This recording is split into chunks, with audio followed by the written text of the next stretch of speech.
Ok, bonjour les gens, bonjour tout le monde, bienvenue sur Parole d'honneur. Donc ce soir, émission spéciale sur le pape. Donc on va essayer de faire le bilan de son pontificat, de ses influences et de voir comment l'Église catholique a évolué ou va évoluer plus tard. Donc, petit récapitulatif, donc on a Jorge Mario Bergoglio, élu en 2013, donc 12 ans de pontificat. C'est le premier pape non européen. Il est décédé le 21 avril et le pape François semblait être un pape permettant de redorer l'image de l'Église catholique. Donc on va essayer de savoir ce qu'il en est vraiment. Et donc pour ce faire, on reçoit Foucault Giuliani, donc membre d'Anastasis. Bonjour. Et on reçoit Thérèse Dussartel, membre d'Anastasis, professeure de philosophie et chroniqueuse au journal La Vie. Est-ce que d'abord vous voulez nous parler d'Anastasis, votre collectif? Ouais, nous on est dans un collectif qui s'appelle le collectif Anastasis, qui a été créé il y a 3 ans et qui vise en gros à proposer un christianisme de gauche pour aujourd'hui, mais avec l'originalité d'articuler vraiment le théologique et le politique. Okay. Donc on essaie vraiment de s'enraciner dans les ressources théologiques directement, quoi. Et donc pour ce faire également, on reçoit Julien Théry, donc historien médiéviste et journaliste aux médias. Voilà. Bonjour. Salut. Et donc on va commencer par une question d'introduction typique. Donc quelle est l'image qu'on retiendra, quel est le symbole qu'on retiendra de ce pontificat de notre décédé pape? Déjà tout dépend du point de vue évidemment. En ce qui me concerne, je pense quand même que l'image qui restera, c'est celle du dernier Noël, où François se met en scène, parce qu'évidemment c'est une mise en scène pensée, rien n'est laissé au hasard, dans une crèche avec un enfant Jésus qui est dans un kéfier. Ça, c'est quand même quelque chose de très très fort, de très puissant, je trouve, d'autant plus pour nous en Occident que porter un kéfier aujourd'hui, ça peut exposer à des déboires, même dans une manif, ça peut exposer même à de la répression de la part des forces de l'ordre. Donc, au moment où tous les leaders du prétendu monde libre cautionnent un massacre, une épuration ethnique en bonne et due forme, avec des intentions génocidaires parfaitement affichées, des bombardements de civils, une famine organisée, 2 millions de personnes affamées par une famine organisée par un État. Au moment où les élites occidentales cautionnent ça, certaines en faisant genre, moi, en désapprouvant vaguement, mais globalement, l'Occident est derrière ça, et lui s'inscrit radicalement contre ça. Moi, je trouve ça assez impressionnant, même si, ça reste de la com. Je trouve ça assez impressionnant, tout simplement parce que, historiquement, le catholicisme, au XXe siècle, dans les pays du Nord, dans les pays dont les dirigeants se comportent comme ça, c'est un élément identitaire des bourgeoisies au pouvoir. Bien sûr. Malheureusement, alors c'est pas très chrétien, c'est déjà ce que font ces bourgeoisies-là du christianisme, à mon sens, en tout cas pas très chrétien, mais enfin, de facto, ils s'aliènent en faisant ça, sa base sociale dans les pays riches, a priori, dans une large mesure, disons. Voilà. Donc ça, pour moi, c'est ça. C'est un moment qui s'était aliéné cette base. C'était pas nouveau. C'était pas le premier Non, je suis tout à fait acte. d'accord. C'était pas nouveau. On pourrait y revenir. D'ailleurs, il y a eu plusieurs reprises de façon très impressionnante des autorités dans l'Église qui l'ont appelé à corriger, vous le savez certainement, ces vues dogmatiques, même en faisant allusion au fait qu'il pourrait être hérétique. Et c'est pas des oiseaux de la base. Il y a eu des prélats qui ont souscrit à des lettres accusant le pape dès le début de son pontificat, au moment à Maurice Laetitia, qui envisageait de laisser accéder au sacrement, donc à une certaine dignité spirituelle, les homosexuels non abstinents, les couples non mariés. Il a été attaqué ultra violemment, y compris au sommet de l'Église. Donc effectivement, je suis tout à fait d'accord. C'était pas la première fois, disons, qu'il sur le sacerdoce aux femmes, il me semble. Alors non, ça, en revanche, on pourrait y revenir, mais là-dessus, il a fermé la porte. Il a laissé la porte fermée. On pourra discuter des raisons pour lesquelles il a fait ça. Enfin, moi, je garderais quand même cette image-là, quoi. Voilà, le petit Jésus en kéfier, le pape, le pape qui se recueille devant le petit Jésus en kéfier alors que les enfants palestiniens sont assassinés systématiquement et méthodiquement. Ouais. C'est une superbe question parce qu'en fait le pape a beaucoup agi par symbole, et donc c'est vraiment une question qui est propre à François même, on pourrait dire, et d'ailleurs toute sa diplomatie ou même la manière dont il a voulu être un pasteur, il parle beaucoup de ça, du fait qu'il faut être un pasteur, c'est-à-dire à l'image du Christ, vivre à l'image du Christ. Et ça passe par des symboles très forts. Et moi, j'en avais 2, mais peut-être pour le premier, du coup, ce serait le fait qu'il a choisi donc le jeudi saint. Donc, on vient de fêter Pâques pour les chrétiens. Le jeudi saint, c'est le jour du dernier repas de Jésus. Et c'est un jour où le Christ... donc, il y a un repas qui est la scène, partagée avec les Juifs. Et à ce moment-là, Jésus dit pendant la scène, décide de laver les pieds de ses disciples. Et il dit « Faites cela en mémoire de moi », donc à la fois l'Eucharistie, mais aussi ce geste très fort de se mettre au service et de dire voilà, ceux qui seront les premiers seront les derniers, soyez des serviteurs les uns envers les autres. Et le pape François, depuis plusieurs années, a décidé de célébrer cette messe du Jeudi Saint en prison et de laver les pieds de prisonniers. Et c'est lié à cet appel qu'il porte depuis le tout début, qui est que il faut aller dans les périphéries. C'est-à-dire que il dit toujours, l'Église doit être un hôpital de campagne, une Église pauvre, avec les pauvres.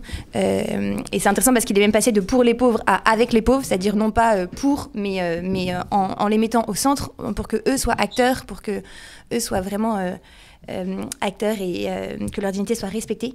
Et ça, c'est quelque chose que je trouve magnifique dans la symbolique. Il passe tout son temps à dire todos, todos, todos, personne exclu, pas de moralisation des gens, pas d'exclusion, pas de condamnation des gens parce qu'ils sont en prison. Tout le monde se mettre au service de tous.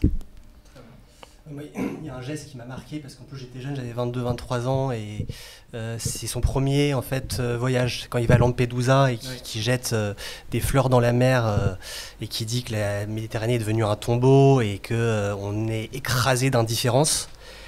Là, tu sens qu'il va se passer quand même un truc un peu particulier. Je pense pas que le pape François ait été un révolutionnaire. Parfois, on entend des discours un peu excessifs, je pense, mais il a quand même révolutionné certaines choses, quoi. Et on l'attendait pas forcément là. Et derrière, je crois qu'il y a un message plus profond que le symbole, c'est que si on regarde bien le pontificat, il a eu de cesse de remettre en question les frontières telles qu'elles sont constituées par l'histoire étatique et économique. Quand il va à Marseille et qu'il dit « je viens pas en France, je viens à Marseille », c'est l'espace méditerranéen, c'est un truc de malade. Parce que derrière, ça veut dire qu'il est en train de nier la réalité des frontières. Il est en train de dire il faut que vous vous reliez les uns les autres différemment de ce que l'histoire vous fait relier, vous fait diviser et vous oppose les uns aux autres. Je pense qu'il y a un message politique derrière qui est hyper intéressant et si on suit le pontificat, à mon avis, il se répète de nombreuses fois, quoi. Très bien. Ce qui est bien dans toutes vos introductions, c'est que vous avez abordé plein de choses qu'on va aborder pendant l'émission. Donc, la concentration sur les périphéries, les symboles du pape, sa diplomatie par les symboles, comme tu disais. Et donc, mais avant ça, on va un peu revenir aux origines. Donc, pour vous, quelles sont les influences du pape François ? Donc, on parle de théologie de la libération. Tout à l'heure, tu me disais en off, sur quelle théologie il se base lui-même lors de son pontificat ? On pense notamment aussi qu'il a vécu la dictature en Argentine. C'était aussi le chef de l'ordre des Jésuites. Donc voilà, pour vous, quelles sont ses influences ? Qu'est-ce qui ont fait qu'il a été ce pape-là et qu'il a effectué ce pontificat ? Peut-être pour dire juste une petite chose, il vient d'écrire une autobiographie, donc ça a été coécrit avec quelqu'un, et il commence en parlant de ce qu'on appelle le Titanic italien. En fait, donc Bergoglio, ses grands-parents ont immigré en Argentine. Ils étaient italiens, ils venaient de Turin, et c'était un moment où donc le fascisme commençait en Italie, et ils étaient engagés dans l'Action catholique. Donc c'était un mouvement à la fois d'église et de militants très engagés socialement. Opposés au fascisme de Mussolini. Et donc, ils ont choisi de partir en Argentine et ils auraient dû prendre un bateau qui a coulé, en fait. Donc, c'est d'où le nom de Titanic italien. Et en fait, ils ont, pour des raisons que j'ai oubliées, en fait, ils ont pris un bateau quelques semaines après. Et ils parlent de ça dans son autobiographie en disant, en fait, la question de la migration, la question du danger de la migration, la question justement du cimetière dont parlait Foucault, que sont devenus les océans, ça a marqué mon histoire personnelle. Et c'est pas juste c'est dans l'histoire de ma famille. Et je pense que l'Argentine est un pays dans lequel justement il y a une grande partie de la population qui a une histoire directe liée avec la question de la migration. Ouais. Mais voilà, en tout cas, il parle beaucoup de ça, à la fois de ses grands-parents qui ont fui le fascisme et de ce trauma un peu de son enfance. Tu veux continuer sur les influences ? Il y a quelque chose, il y a une influence première qu'il a absolument proclamée au moment de son élection en choisissant son prénom. Puisque ça faisait plus de 1000 ans qu'un pape n'avait pas inauguré un prénom. Vous savez d'ailleurs que c'est François tout court parce que très vite le Vatican a expliqué qu'il ne fallait pas l'appeler François Ier. Faudra attendre qu'il y ait un François II pour qu'on... On a évité ça. Nous, ça nous fait penser évidemment au roi de la Renaissance. Mais on l'appellera un jour François Ier, le jour où il y aura eu un François II. Évidemment, on sera obligé de se référer à lui en disant François Ier, mais de son vivant, il fallait l'appeler François. Contrairement à tous les autres papes, donc je le disais, depuis 1100 ans, en réalité, plus d'un millénaire, c'était la première fois qu'un pape prenait un nouveau prénom. Et ce prénom, donc c'est très lourd de symboles évidemment. Et puis dans ce monde qu'est l'Église catholique, ce genre de choses n'est pas décidé à la légère. Hein. Ce genre de choses est plein de sens. Il a choisi donc François en référence à François d'Assise, un personnage qui était aux limites de l'hérésie à son époque.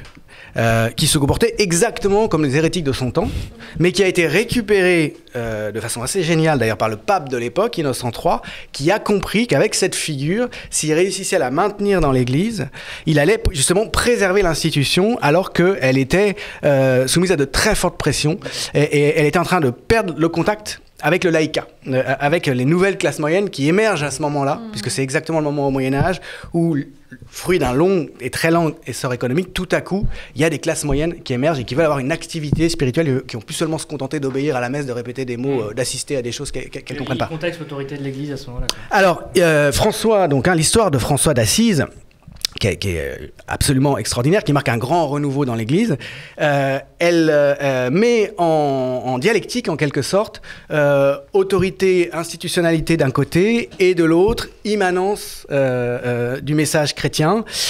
François est quelqu'un qui refuse d'être clerc, il refuse de se faire tonsurer, donc il refuse de rentrer dans les ordres, parce qu'il considère que c'est un manque d'humilité et que c'est déjà prétendre exercer un pouvoir sur les laïcs. Or, il veut imiter le Christ. Voilà. Donc, choisir ce nom-là, c'est déjà afficher un programme. Et de fait, les premières années du pontificat de François ont été marquées par un combat explicite de sa part contre ce qu'il a, je crois, directement désigné comme le cléricalisme. C'est-à-dire, il a dit le clergé a trop de pouvoir dans l'Église. C'est la bureaucratie, comme on pourrait appeler ouais. la partie. Et puis même le pouvoir des prêtres sur les laïcs. Hein, le pouvoir des prêtres exercé par la hiérarchie sur les laïcs. Et il a mis en valeur ce qu'il appelle le sacerdoce des baptisés. C'est-à-dire, contrairement à ce qu'on croit souvent, il n'y a pas que ceux qui ont été ordonnés dans les ordres mineurs ou majeurs qui ont un sacerdoce, c'est-à-dire une mission particulière. En réalité, le baptême confère un sacerdoce et donne un certain nombre de devoirs de service et de missions et une certaine dignité à celui qui le reçoit. Donc voilà, c'est très paradoxal de choisir ce prénom François quand on se retrouve au sommet de l'Église. Hein. C'est déjà manier, c'est déjà, je disais, afficher un programme anti-hiérarchique. Et très vite, on le sait, il s'est retrouvé en difficulté avec la curie, avec les pouvoirs bureaucratiques typiques. Alors la curie romaine, c'est tu peux expliquer? C'est le gouvernement Ouais, c'est le gouvernement de l'Église, c'est la bureaucratie du Vatican. L'Église est une bureaucratie, c'est même la première des bureaucraties et le premier État, en réalité, c'est le premier appareil d'État dans l'histoire de l'Occident que tous les États séculiers ont imité à partir du Moyen-Âge central, mais elle était très en avance. Et encore aujourd'hui, l'Église est une bureaucratie, avec tout un personnel, toute une série de rituels, toute une série de logiques, d'appareils d'État. Vous savez aussi qu'il y a eu toute une série de scandales financiers absolument hallucinants dans l'histoire de l'Église, en particulier au XXe siècle, puisque l'Église brassait beaucoup d'argent et était la seule institution à ne pas être soumise aux règles bancaires générales. Donc ça a donné lieu... Vous avez un paradis fiscal jusqu'à... Oui. Et puis il y a eu de faits, je vous renvoie au Parrain qui raconte un peu l'histoire, qui est inspiré de faits dont on sait qu'ils sont historiques en réalité. Il y a toute une série de malversations financières. Il y a des comptes au Vatican. Il y a certains papes je crois que Paul VI a encore un compte au Vatican. Enfin, quand j'avais fait des recherches là-dessus, quand j'avais écrit un article sur François il y a quelques années, j'avais lu que Paul VI avait toujours un compte avec beaucoup d'argent dessus, alors que le gars est mort depuis plusieurs décennies quand même. Et on ne sait pas qui. Heureusement, François est mort avec 80 € sur son compte. Sauve l'honneur. Mais disons qu'il y a toute cette culture typiquement catholique d'entre-soi, de la hiérarchie, de privilèges, de vie parallèle en quelque sorte, qu'il a cherché à affronter directement. Et à laquelle il s'est heurté. Il était très impopulaire, je crois. Du point de vue du contenu, il y a aussi la référence à François, je pense qu'elle est importante parce que parfois on le résume un peu, le pape de l'écologie, c'est un peu vite dit, mais je crois qu'il y a quand même quelque chose qui va rester d'un point de vue presque théologique et théorique, c'est qu'à travers un texte qui s'appelle Laudato Si, j'ai vraiment l'impression qu'il initie un nouveau type d'anthropologie en fait. C'est-à-dire que l'anthropologie moderne, c'est une anthropologie très humano-centrée. On est quand même les hommes en face à face avec les choses, les objets. Les animaux sont réduits au statut de marchandise presque, il y a un truc comme ça, c'est le sujet moderne, quoi. Et vraiment, quand on lit Laudato Si et qu'on voit aussi les manières d'incarner derrière aussi du pape François sur ces questions-là, on sent qu'il initie une anthropologie de la relation, où la nature prend un statut différent, et derrière, en fait, c'est quand même... Si la page, après on verra ce que les prochaines décennies disent, mais si on arrive à tourner cette page de l'anthropologie moderne capitaliste, en gros, je pense qu'on pourra dire que c'est le moment, peut-être le catholicisme, via ce texte et la figure de François, à accompagner ce mouvement-là qui se cherche ensemble depuis quelques années, quoi, de dépasser une anthropologie complètement anthropocentrée. Vous diriez qu'il a proposé une nouvelle vision du monde. Ouais, tu vois, ou quand même, d'ailleurs ça avait pas mal choqué certains catholiques au moment de Laudato Si, parce que dans Laudato Si, qui est un texte sur l'écologie, il s'adresse au soleil, il s'adresse à la mer, la terre, etc. Et c'est pas par hasard que derrière aussi le pape François ait une attention pour certains peuples, notamment les peuples d'Amazonie, qui eux-mêmes porte une certaine anthropologie qui est justement différente de l'anthropologie européano-centrée et moderne, quoi. Alors là, il y a la technique qui ne sait pas parler latin, donc je ne sais pas comment ça s'écrit Laudato Si. Laudato Si, c'est L-A-U-D-A-T-O, c'est soit loué en fait. Voilà. Et ce sont les premiers mots, ces deux mots, d'un texte très célèbre de saint François d'Assise. Encore une fois, on en revient à cette mutation extraordinaire qui a représenté l'itinéraire de la personnalité de François d'Assise, son message dans l'Église. C'est vraiment un moment charnière dans l'histoire de l'anthropologie occidentale, puisque François célèbre la création. Il est l'inventeur d'un nouveau type de vie régulière. Jusque-là, pour atteindre la perfection de vie chrétienne, il fallait être derrière les murs d'un cloître. Ne pas être en contact, ni avec le monde, pas avec la nature, les animaux, et encore moins avec la société humaine. Avec François, il y a un style de vie religieux qui est exactement inverse dans ses modalités, qui consiste à aller à la rencontre de la société des laïcs, d'une part, et d'autre part, à célébrer le vivant. Alors évidemment, ça c'est parfaitement adéquat, effectivement, avec les inquiétudes écologiques d'aujourd'hui. Et alors, tu parlais en fait de la remise en cause qui va avec l'encyclique Laudato Si, d'une anthropologie typiquement fonctionnelle au capitalisme, qui réifie tout ce qui n'est pas humain, qui chosifie, qui met au service de la production pour le bien-être des humains le monde entier.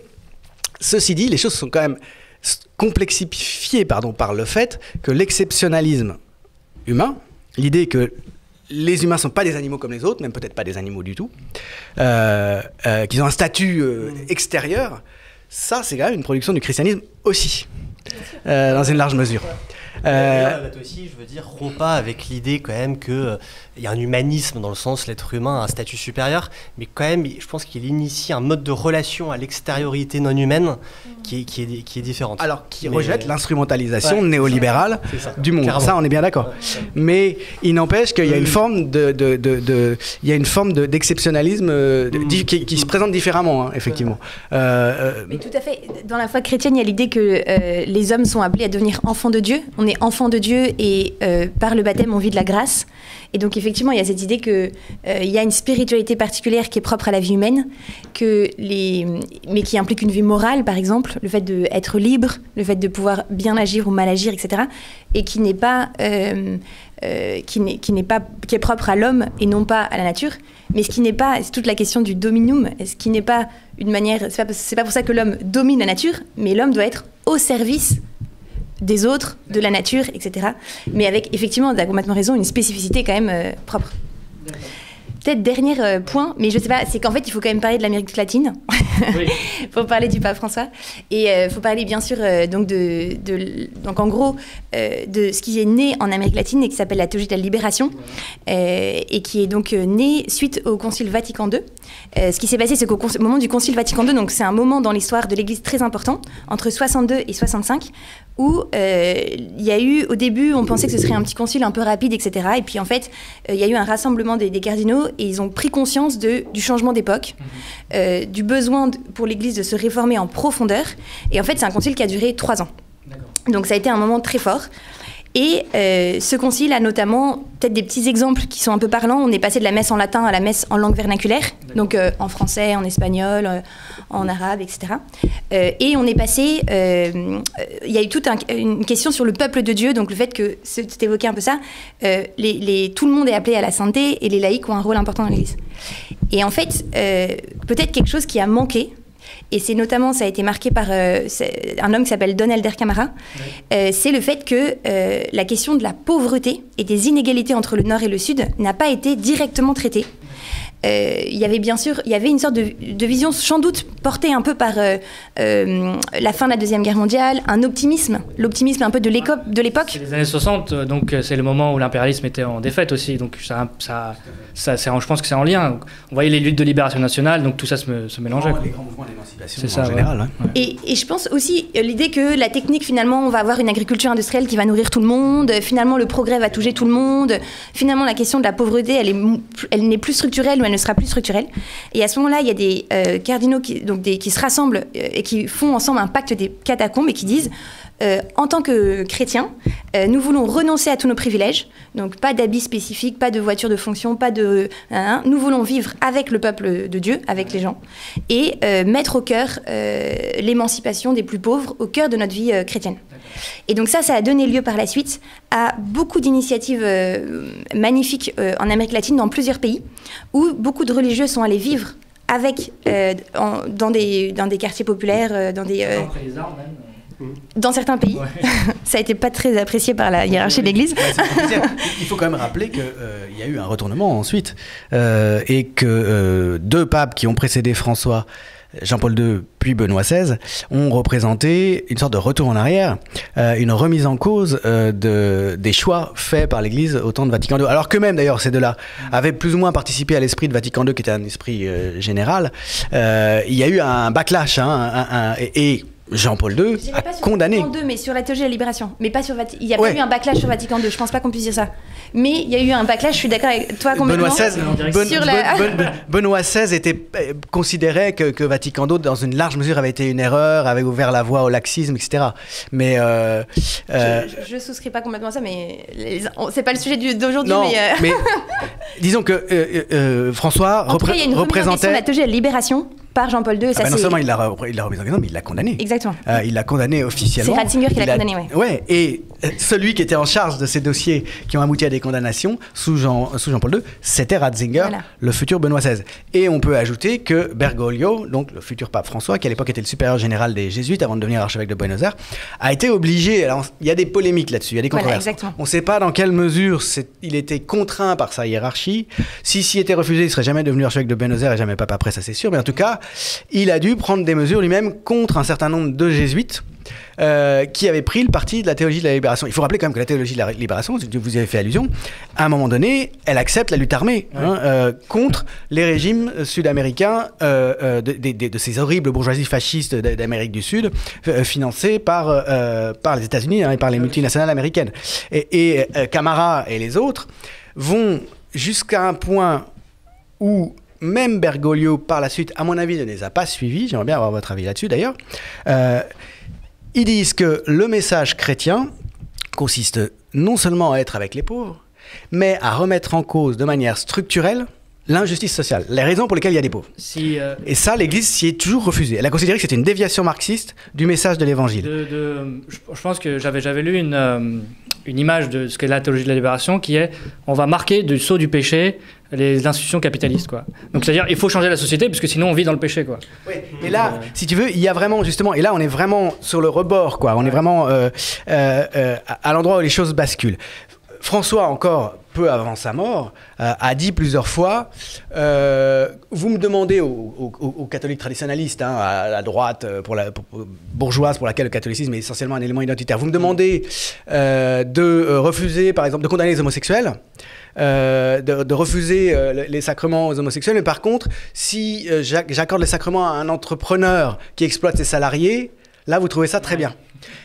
Il fait ce parallèle, ce qui est éminemment subversif, puisque traditionnellement, il faut bien le reconnaître aussi, malgré tout, il y a certes un catholicisme de gauche, mais dans la longue durée, l'Église a quand même été du côté des pouvoirs en place, a été du côté des dominations politiques. Il y a un concept de libération qui est passé dans la doctrine officielle du christianisme, catholicisme, qui est quand même très important, c'est le péché structurel, justement.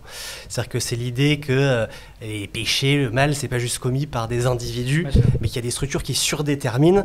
Et quand même, le pape François a beaucoup dit au cours de son pontificat, alors je sais pas s'il y a la phrase clairement, le capitalisme c'est une structure de péché, mais en tout cas, il y a vraiment l'idée qu'on est dans une économie qui détruit, qui détruit la nature, mais qui détruit aussi, qui exploite l'humain. Et ça, là-dessus, je pense que sur ce point-là, c'est vrai que sur la question des moyens, je pense pas qu'on puisse le qualifier de théologie de la libération si on parle de la théologie de la libération qui a vraiment milité pour un renversement des régimes. Ça, c'est vrai que c'est plus c'est différent. Mais sur la lecture de la société, directement politique du message évangélique. Et ça a été refusé par Jean-Paul II et les autres parce que c'était du marxisme.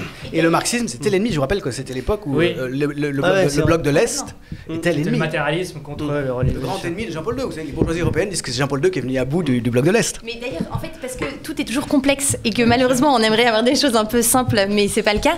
En fait, ce qui est intéressant, je trouve, c'est que Bergoglio, quand il était responsable des jésuites en Argentine, en fait, a lutté lui aussi contre une surpolitisation des jésuites. Et d'ailleurs, en Argentine, il est vu parfois comme conservateur. Parce que on a eu une époque où il y avait justement lié à la théologie de la libération toute une remise en question de la vie religieuse, ou du moins d'une prépondérance, en tout cas de la vie politique, sur la question spirituelle. Et lui, il a plutôt lutté contre ça, en disant qu'il ne fallait pas que les jésuites deviennent uniquement des militants politiques sur le terrain. Et du coup, ça a été assez mal vu. Et en fait, ce qui est, moi, je trouve intéressant, et peut-être ça c'est important de comprendre ça pour François, c'est qu'il leur a beaucoup reproché d'être des intellectuels de salon et de ne jamais... En fait, il a un peu reproché à ses frères, entre guillemets, finalement, d'être dans des grands discours révolutionnaires, mais de ne pas être proche des gens concrètement. D'accord. Et c'est peut-être un dernier point, mais que je trouve très important, c'est que lui, il a dit, quand il était responsable des jésuites, tous les week-ends, on va servir la soupe, on va distribuer ce qu'on a, on va avec les gens, on va visiter les gens, on n'est pas juste dans des grandes considérations intellectuelles.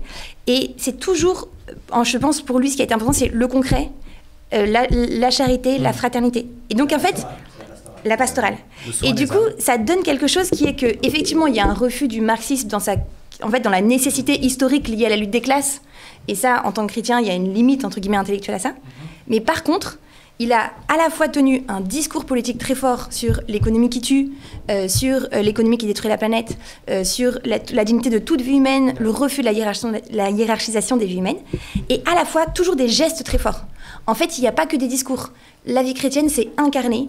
Et donc, d'ailleurs, quand il était archevêque de Buenos Aires, il était connu pour passer son temps dans les favelas, à rencontrer les gens. Et ça, c'est quand même quelque chose qui marque et qui fait que, du coup, il n'est pas un théoricien de la théologie de la libération. Lui, il dit plutôt se référer à la théologie du peuple. D'accord. C'est une petite nuance, je sais pas forcément les détails, voilà. Mais en tout cas, la théologie du peuple, c'est incarné, entre guillemets. Je pense que c'est un point important.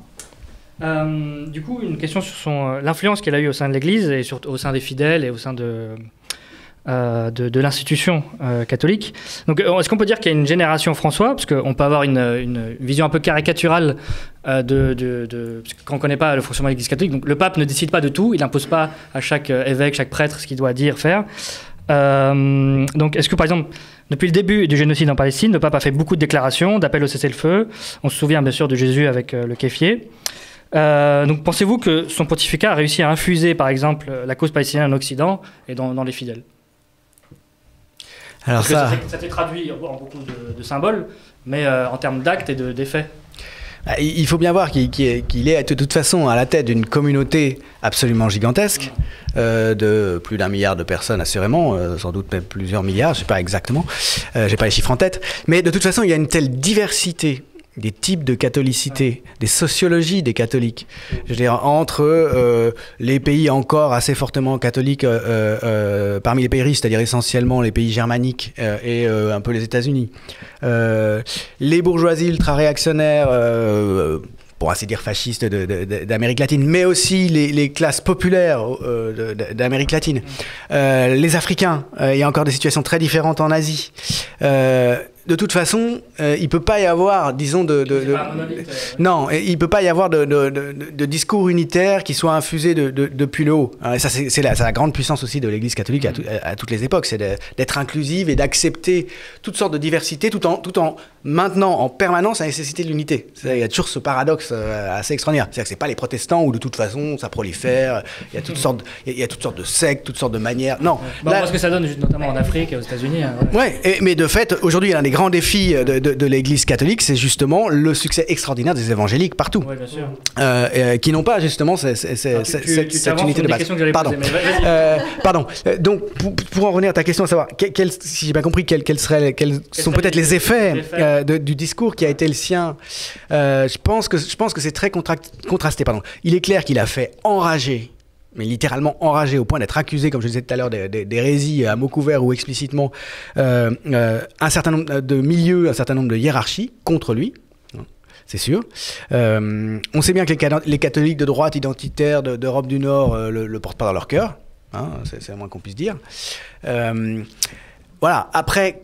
Il est clair aussi que son discours fait chaud au cœur à la gauche, y compris à des gens, et je pense à la France, qui savent pas quoi faire de la religion, parce que je veux dire, la gauche française en particulier, c'est vraiment pas bien quoi faire de la religion. Suffit de lire les articles dans Mediapart et dans Libé sur la mort de François, ils ont vraiment rien compris. Enfin, c'est des journalistes qui ne comprennent rien à ce que c'est que l'Église catholique, quoi. Ils disent juste il est homophobe comme les autres, voilà. Oui. Ils comprennent pas en fait à quel point sa position est très différente.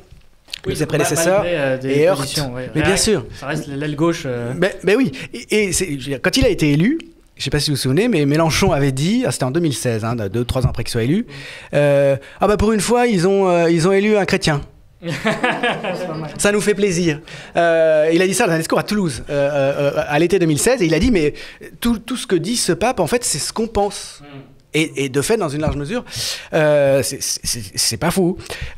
Donc, paradoxalement, peut-être que ça lui ferait plaisir en termes de pastoral, puisque lui, son principal souci est ce qu'il opposait à la rigidité doctrinale des réactionnaires, qui disaient, mais de toute façon, le dogme dit ça, on ne peut rien faire d'autre. Lui disait toujours, mais non, la pastorale passe d'abord.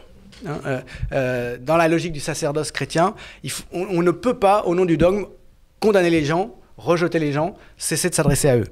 Donc la pastorale est supérieure. Dans cette logique-là, je pense qu'il serait assez content d'être en fait finalement quelqu'un d'éminemment populaire auprès de gens qui étaient prévenus contre le christianisme, qui ne sont pas baptisés pour beaucoup d'entre eux, et qui avaient effectivement un état d'esprit laïcard. Mais là encore, on pourrait s'attarder sur le cas LFI qui est très intéressant, parce que c'est quand même une culture laïcarde au départ, et finalement des gens qui... voilà.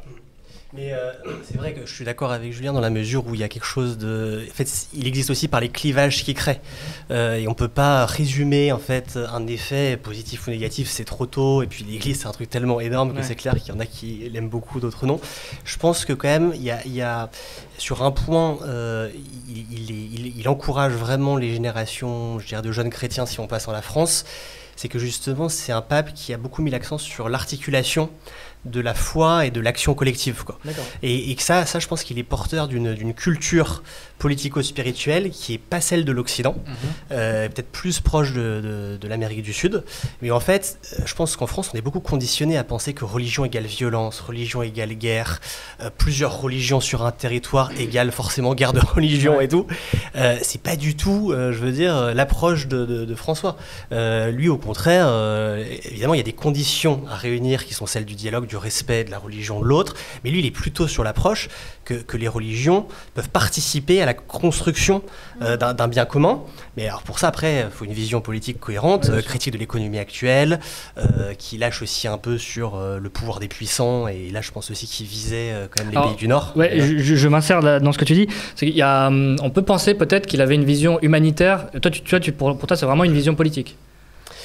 Moi, je dirais qu'en tout cas, il a suffisamment fait pour que des chrétiens qui ne sont pas dans le clergé se saisissent de son message. En fait, moi, le pape, j'ai envie de dire, moi je suis catholique, j'attends pas du pape que ce soit mon roi et mon chef et que je le suive, tu vois, tel... Enfin, en fait, je pense aussi qu'il faut qu'on grandisse un peu. C'est-à-dire que dans le catholicisme, on est un peu conditionné parfois à être un peu dans l'infantilisation politico-religieuse, parce que c'est quand même une religion particulière, assez pyramidale et tout. Moi, je trouve, le pape François, voilà, il ouvre des brèches pour plein de raisons qui sont d'ordre de lui, sa construction, et aussi, je pense, d'obstacles qu'on ne mesure pas dans tous les sens. Et puis cette idée qu'il veut maintenir une sorte d'unité institutionnelle, c'est quand même un chef d'État, enfin voilà, c'est un homme de pouvoir aussi, il faut pas le nier. Bah, ça va pas aller à fond. Mais du coup, c'est à nous de nous saisir des petites brèches qu'il ouvre pour s'insérer dedans, et après, après voilà, c'est une sorte d'interprétation, et c'est une histoire en fait de liberté humaine. Genre, pour moi, c'est aux catholiques en fait français et du monde de se saisir de cet héritage-là et d'essayer de le traduire dans la réalité concrète. Et en cela, je pense qu'il y a quand même des pistes intéressantes. Si on lit, je pense à peu près sincèrement les textes de François, qu'on l'écoute, on est quand même armé pour remettre en question beaucoup de structures d'oppression contemporaine. Je pense quand même ça, on peut le reconnaître, quoi. Et je pense qu'un dernier point que je trouve vraiment essentiel dans son pontificat, c'est vraiment la question de désoccidentaliser le christianisme.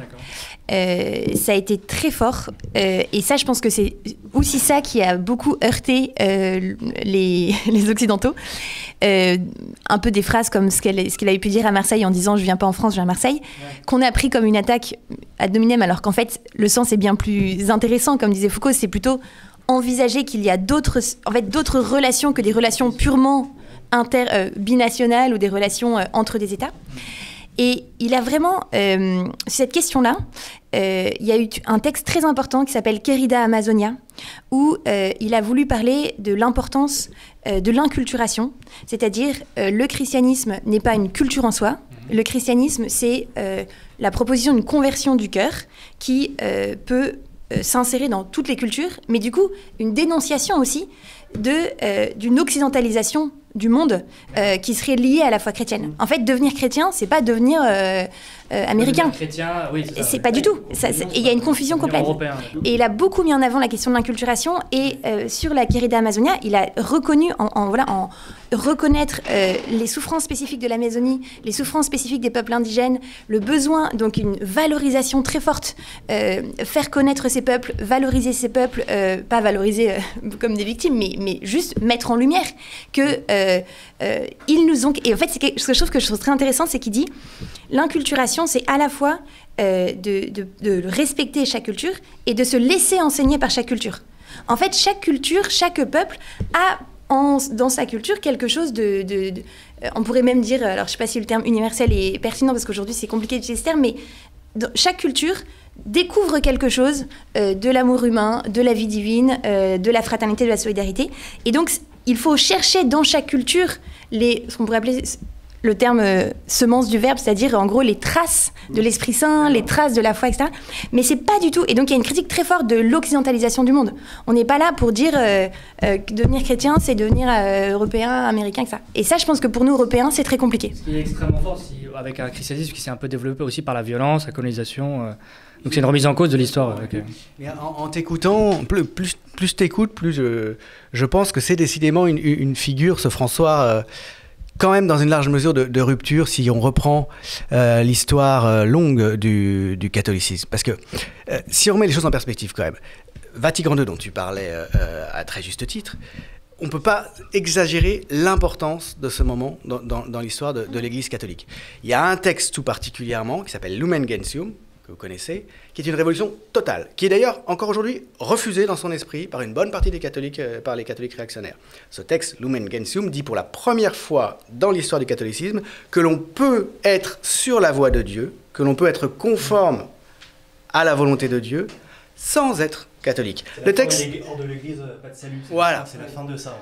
Le texte le dit, alors il le dit de manière assez ambiguë, parce que pour que ça passe, vous vous rendez pas compte à quel point cette idée est inacceptable dans la tradition catholique. Parce que précisément, catholique, ça veut dire universel.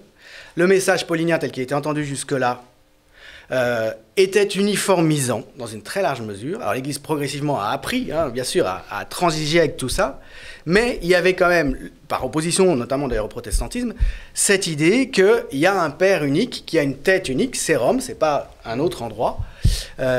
L'idée que d'autres cultures qui n'ont pas connu le message du Christ ne soient pas, avant d'être sauvés, amenés à se convertir, faites un peu d'histoire. Ça n'existait pas dans l'Église avant les années 60. pour plein de raisons sur lesquelles on pourra revenir, mais l'Église n'est pas une démocratie, encore aujourd'hui d'ailleurs, hein, elle ne considère pas la démocratie comme un idéal, elle l'a violemment combattue jusqu'à Vatican II, là, encore une fois, la démocratie, hein, très clairement. 1898. Léon XIII, oui, d'accord. Non, mais quand même, soyons précis. Oui, Léon XIII admet de se rallier au régime républicain, il admet de ne plus lutter pour le catholicisme comme religion d'État. Mais il dit encore, le catholicisme ne peut être qu'en fait une sorte de bienveillance envers... La démocratie, pardon, ne peut être conçue que comme une bienveillance envers le peuple, pas la démocratie telle que la conçoit la Révolution française, c'est-à-dire le pouvoir vient du peuple. Non, le pouvoir ne peut pas venir du peuple. Peu importe. Je voudrais juste revenir quand même à ce que m'inspirait ce que tu disais sur son ouverture à François, qui le caractérise et qui est totalement nouvelle par rapport à ses prédécesseurs, à mon avis, son ouverture à la possibilité que dans d'autres anthropologies, dans d'autres cultures, on soit sur des voies bénies, on soit dans le vrai, dans la bonne vie, sans avoir à se convertir au catholicisme. Il est le premier à mettre en œuvre cette idée concrètement, à l'assumer. Ça n'était pas du tout le cas de ses prédécesseurs. Pas du tout. On peut parler peut-être de la prière de Jean-Paul II à Assise avec l'interreligieux. Je pensais quand même... Il y avait de l'œcuménisme. Évidemment, il y avait un secrétariat à l'œcuménisme depuis Vatican II pour le dialogue entre les religions. Oui, c'est ça. Ouais. Oui. Je m'intéresse dans ce que vous êtes en train de dire. Donc, est-ce qu'on peut dire aussi que ce pape François est un pape anti-choc des civilisations? On a vu des rencontres avec... Totalement. Totalement. Et justement, c'est une des choses... On a vu des rencontres avec des leaders chiites, par exemple. C'est ça, par exemple, qui est tout à fait nouveau aussi. Quand il dit, ça a beaucoup choqué, après les attentats de 2015, il condamne évidemment cette tuerie ignoble, mais il dit aussi, attention, l'islam n'est pas plus porteur de violence que n'importe quelle autre religion. Il dit ça à ce moment-là. Je ne sais pas si vous vous rendez compte, quand même, c'est lui qui dit ça. Alors qu'aujourd'hui, la doxa, y compris de nos républicains laïcards, bouffeurs de curés, c'est toujours de dire que l'islam est une religion violente. Il y a une essentialisation de l'islam. Bien sûr. C'est lui, si vous faites un peu d'histoire du christianisme sur le long terme, vous verrez que la papauté ne s'est pas toujours comportée comme ça, c'est le moins qu'on puisse dire. Hein. Au Moyen-Âge, je veux dire, il y a un empereur qui est excommunié parce qu'au lieu d'aller combattre le sultan, Frédéric II est excommunié par Grégoire IX au XIIIe siècle parce qu'il a été envoyé en croisade. Et en arrivant, il a fait un deal avec le sultan. Comme il avait grandi en Sicile et qu'il avait vécu avec les musulmans et les juifs, lui, il ne voyait pas où était le problème. Donc il avait fait un deal avec le sultan pour que tout le monde ait accès au lieu saint. Ouais. Il revient et la papauté entre en guerre contre lui. Je veux dire, donc, voilà, oui, il est excommunié, ensuite déposé pour hérésie. Attends, il faut expliquer. Là on est en train de rire parce que Youssef, qui n'a pas de micro, dit des trucs. Mon collègue Youssef, voilà. Entre profs d'histoire, on ne peut pas s'empêcher. Non, mais tout ça pour dire que... police politique derrière. Tout ça pour dire que c'est assez extraordinaire cette façon dont effectivement François a posé comme une évidence le rejet du choc des civilisations, alors même que Benoît XVI avec son discours de Ratisbonne avait encore versé dans grand intellectuel dans une espèce d'entreprise théologique pour démontrer que l'islam se trompe, etc. Tout à fait dans l'esprit catholique traditionnel. Non mais je veux dire, Benoît XVI en était encore sur ce type de posture. Lui il n'est pas du tout là-dedans. Voilà. Il n'en reste pas un niveau, je dirais, incantatoire et seulement éthique en disant faut que les humains soient tous frères et sœurs. Si on regarde bien notamment Fratelli Tutti, qui est un de ses textes, il questionne la question des organisations internationales. Et il parle par exemple de multilatéralisme. Il parle de... En fait, on sent vraiment, c'est pas son rôle après de bâtir des institutions internationales, mais il ouvre la voie, pour moi, à nos nouvelles formes d'universalisme, quoi. Et ça c'est quand même hyper... dans la politique. Okay. Ouais, c'est ça. Qui doivent quand même, on sent, tendre vers la politique. Comment on relie dans un monde mondialisé les sociétés, les êtres humains entre eux?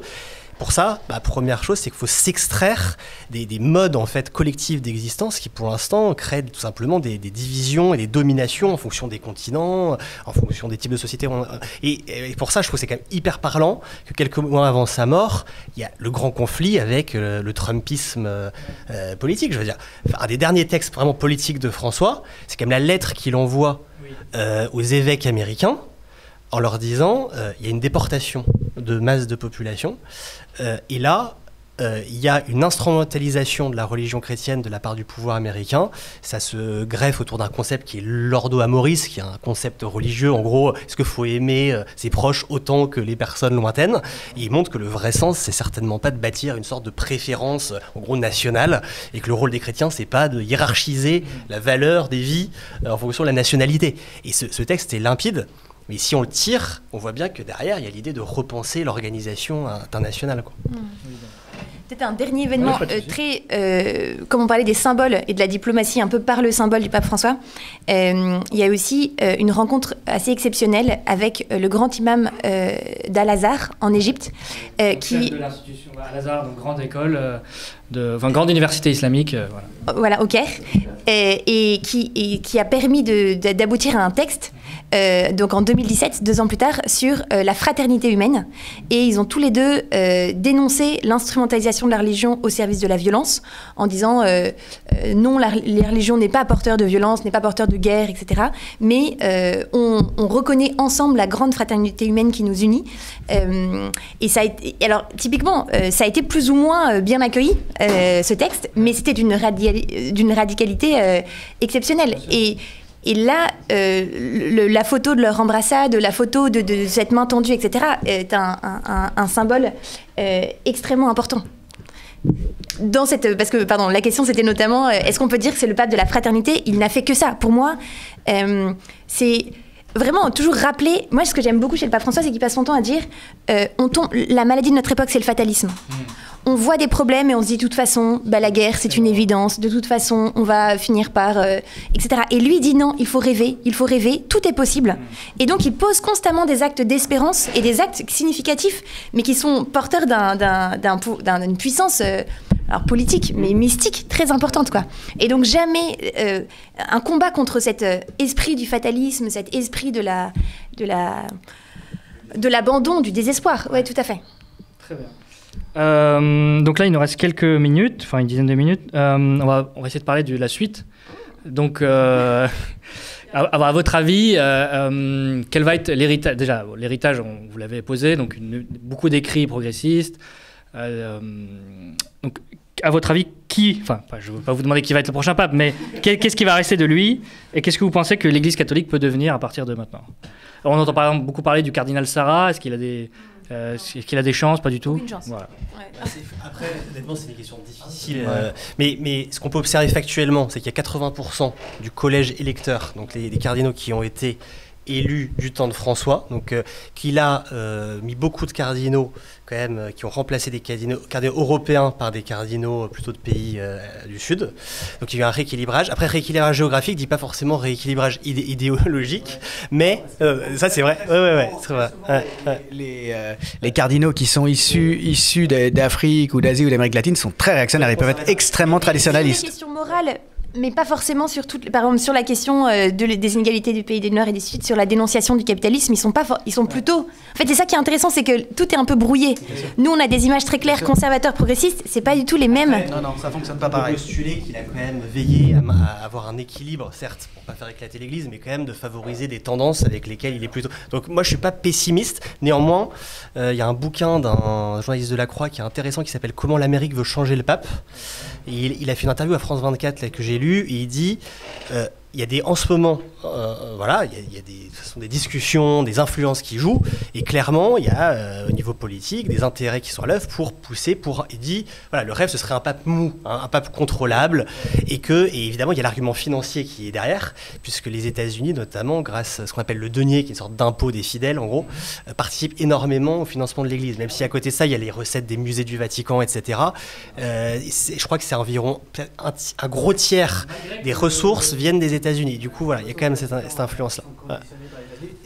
Et plus encore, je crois, c'est le bouquin. Par l'Allemagne, par les pays germaniques, c'est-à-dire la Suisse, l'Allemagne, l'Autriche, où, vous savez peut-être, on se déclare aux impôts, catholiques ou pas, et quand on se déclare catholique, on verse une petite fraction de son impôt, ce qui permet de mesurer très exactement le nombre de catholiques dans ces pays-là, ce qu'on ne peut absolument pas faire en France. Et ce qui a permis de constater aussi qu'à chaque crise concernant la pédophilie, il y avait 100 000, 200 000 désinscriptions en Allemagne, en Autriche et ailleurs, ce qui a conditionné aussi des évolutions dans l'Église.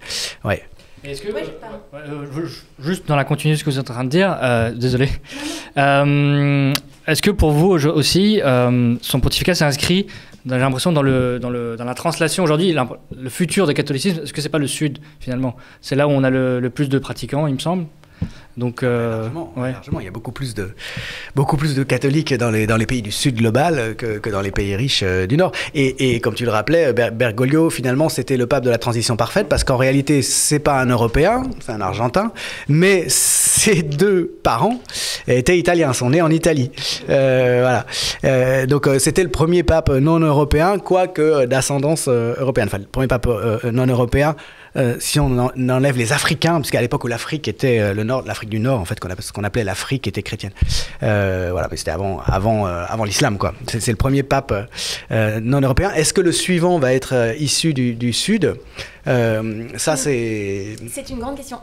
Moi, je trouve ça compliqué de faire des pronostics, parce que de toute façon, après, c'est un sport qu'on adore en Italie. La presse italienne passe son temps à faire. Est-ce qu'il y aura une continuité de son pontificat dans le prochain? Je pense qu'il faut sortir d'un risque d'infantilisation. En tout cas, si on pense d'un point de vue catholique, qui est mon cas ici, moi je me dis, voilà, l'héritage il est là. D'ailleurs, tu l'as dit, l'héritage même du pape, il s'inscrit dans le franciscanisme. En fait, il y a des fils de tradition à tirer, et ils sont là.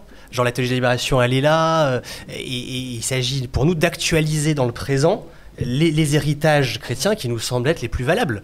Et cette lutte en fait, politique qui traverse le champ religieux, même si le champ religieux, je pense, s'y réduit pas, ça durera éternellement, quoi. Et nous, en France, on sait très bien ce qu'on a à faire.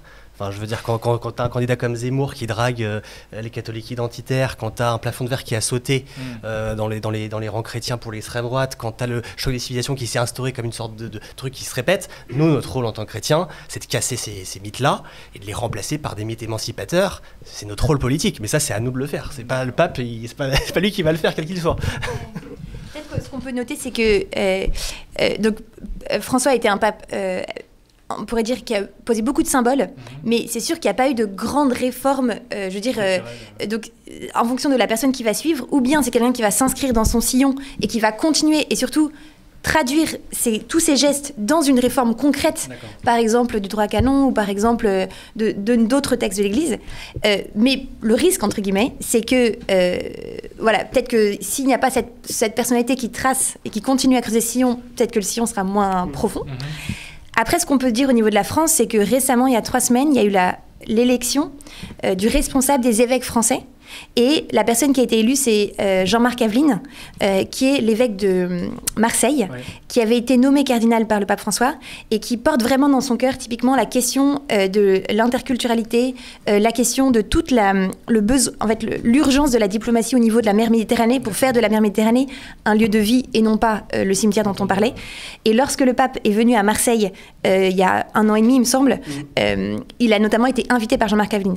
Donc ça, c'est quand même, je trouve, quelque chose qu'il faut avoir en tête, c'est que maintenant au niveau français, alors c'est pour 3 ans, ça peut changer, mais le responsable des évêques, c'est cet homme qui s'inscrit vraiment dans la tradition du pape François. Et qui est un favori, il me semble, si j'ai bien compris, à la succession, ou pas du tout? Son nom a été cité. Ouais, ça va. Okay, d'accord. Il n'y a pas de grande tête. Moi, je trouve que justement, on n'est pas dans une situation où il y aurait un personnage qui apparaît. Il n'y a pas 2-3 favoris, moi j'ai l'impression. Il y a beaucoup de noms et beaucoup de nouveaux en fait. Il y a aussi beaucoup de cardinaux qu'on ne connaît pas très bien parce qu'ils ont été élus il y a peu de temps. Et donc. En tout cas, c'est sûr que c'est des enjeux très importants, qu'il y a des pressions très lourdes de part et d'autre, en particulier effectivement des milieux traditionnalistes qui veulent leur revanche. Dans l'histoire de l'Église, si on regarde la succession des papes, il y a quand même une forme d'oscillation assez régulière entre des papes très réactionnaires, puis ensuite des papes qui essayent de réduire un peu la fracture avec la modernité, sachant que le grand problème de l'Église catholique qui n'a pas été résolu par Vatican II complètement, c'est depuis les Lumières le rejet de la modernité. Enfin, l'Église rejette les Lumières, la Révolution française, puis ça s'aggrave au XIXe siècle avec Pie IX qui fait son syllabus et qui condamne comme erreur moderne tous les principes de la modernité, la liberté d'opinion, la séparation de la démocratie. Et voilà, exactement. Vatican II, non, bien sûr. Je veux pas dire. Ce que je veux souligner, c'est que si Vatican II a été vraiment une révolution, c'est que pour la première fois, on a tenté de réduire la fracture avec la modernité, de faire de l'Église autre chose qu'une machine de guerre contre la modernité. Et c'est avec ça que François a renoué, très clairement.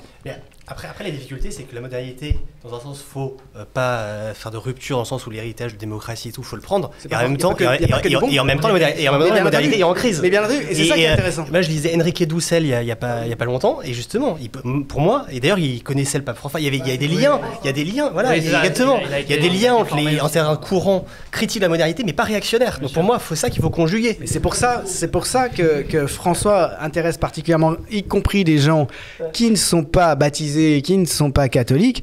Sa proposition, la proposition qu'il incarne, qui est donc en fait pas une réconciliation complète avec la modernité, parce que François reste très critique de la modernité. Je vous rappelle, je ne veux pas casser l'ambiance, mais dans Laudato Si, cette encyclique dont on parlait tout à l'heure, il parle de la loi divine de la création et il met sur le même plan, comme violation de la loi du Créateur, la pollution et l'homosexualité, et puis encore l'avortement, parce que ce sont voilà. Donc il y a, de toute façon, et François l'a dit très explicitement, l'Église ne peut pas accepter les Lumières. Elle ne peut pas accepter l'idée d'un individu sans transcendance, un individu livré à lui-même, qui ne trouverait que dans l'immanence, dans les discussions entre individus, des lois générales d'organisation. Ce que j'aimerais rajouter, c'est que dans cette critique de la modernité, il y a aussi, en fait, parce qu'il y a la dimension émancipatrice des Lumières, et donc, mais il y a aussi la dimension oppressive du néolibéralisme, ou même de l'individualisme. Et c'est vrai que ce dont parle beaucoup François en termes de fraternité, c'est notamment de dire, en fait, parce que dans Laudato Si, il y avait cette idée que l'homme a 4 relations structurantes: Dieu, soi-même, les autres et la nature. Et donc, en fait, c'est perdre, finalement, on a une sorte de déséquilibre, on perd la relation à Dieu, on perd la relation à la nature, on devient un dominateur sur les autres, on veut faire de l'autre son objet, on veut faire de la nature son objet, etc. Et donc en fait, ce que je trouve très intéressant dans sa critique de la modernité, c'est que, en fait, ce qu'il faudrait, c'est allier à la fois une émancipation, un règne de la raison, mais un retour à la relation. C'est-à-dire que nous sommes des êtres de relation, nous sommes faits pour la relation, pour le service, et pas cette relation de je prends, je te jette et de domination, mais une relation de service. En fait, c'est ça l'enjeu, c'est est-ce qu'on va développer une critique de la modernité non réactionnaire, ou verser dans la critique de la modernité complètement, non seulement réactionnaire, mais en plus hyper hypocrite, genre à la Trump, où tu défends des valeurs morales, et parallèlement tu détruis la nature, et puis tu opprimes les gens. Puisqu'on est ici à Parole d'honneur, moi il y a des choses qui m'intéressent particulièrement, entre autres, dans le discours d'Ouria Boutelja, c'est la façon dont elle pointe le vide de l'existence des petits blancs, livrés en fait sans culture, sans plus rien dans leur vie, par le néolibéralisme, hein, par le petit blanc welbeckien, quoi, la particule élémentaire qui n'a plus rien dans sa vie, plus aucune valeur, plus aucun repère. Alors on dit elle est réac, c'est une anti-moderne, elle veut en revenir aux traditions. Non, pas nécessairement, en tout cas pas forcément les traditions aliénantes.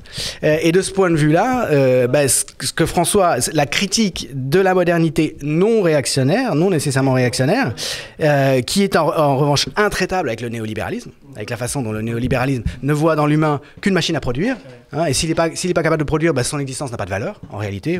Si ses proches veulent le soutenir, très bien, mais sinon qu'il crève, hein, ça c'est von Hayek, c'est le néolibéralisme. Bon, ça c'est la modernité, et nous, on peut être anti-moderne de ce point de vue-là s'il s'agit de rejeter ce genre de choses, hein, de même que le vide de ces existences voilà, qui sont simplement tournées vers la consommation, quoi.